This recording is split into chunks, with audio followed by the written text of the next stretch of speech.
આજે આપણને બધાને જ ફરિયાદ છે દેશની સ્થિતિ સામે, કુદરતી પરિસ્થિતિ સામે, અને વારંવાર બોલીએ છીએ કે સરકાર આમ નથી કરતી, સરકાર તેમ નથી કરતી, સરકારે આમ કરવું જોઈએ, સરકારે તેમ કરવું જોઈએ. પણ શું આપણે કરી રહ્યા છીએ? શું આપણે પતિ પત્ની પોતાના ઘરે શ્રેષ્ઠ બાળકનો જન્મ થાય તે માટે કંઈ તૈયારી કરી રહ્યા છીએ? શું ગર્ભવતી માતા પોતાના ગર્ભમાં ઉછરી રહેલા બાળકના શારીરિક, માનસિક, આધ્યાત્મિક અને ભૌતિક વિકાસ માટે સજગ અને નિષ્ઠાપૂર્વક પ્રયત્નશીલ છે? શું બાળકના ઉછેરમાં એના ભાવ જગતનું અને બાળ માનસનું પોષણ અને સન્માન થઈ રહ્યું છે? શું આજના યુવાનને કૌટુંબિક, સામાજિક, આર્થિક, સાંસ્કૃતિક જવાબદારીનો અહેસાસ છે? આજના યુવાનમાં સંયમ દ્વારા શક્તિનો વિકાસ કરવાની ક્ષમતા છે? શું આજની દીકરીઓ પોતાના પવિત્ર સ્ત્રીત્વને જાળવી શકે છે? આપણા બાળકોને ગૃહસ્થાશ્રમમાં પ્રવેશ આપતા પહેલા સક્ષમ બનાવવાની શિક્ષા આપણા પરિવારમાં અપાય છે? શું આજની દીકરીને અહેસાસ પણ છે ખરો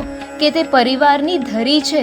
રાષ્ટ્ર, સંસ્કૃતિ અને સમાજની રક્ષાની જવાબદારી તેના પર છે. આજે વાનપ્રસ્થ ક્યાં? એ તપસ્વી ક્યાં? ક્યાં ગયો એ તપસ્વી? જીવનના જે આયામમાં જે મેળવવાનું છે એ મેળવી શકતા નથી, અને જ્યારે છોડવાનું છે ત્યારે છોડી શકતા નથી. અને શું પરિણામ ભોગવી રહ્યા છીએ આજે? જાણવા માટે આજે જ તમારું રજિસ્ટ્રેશન કરાવો.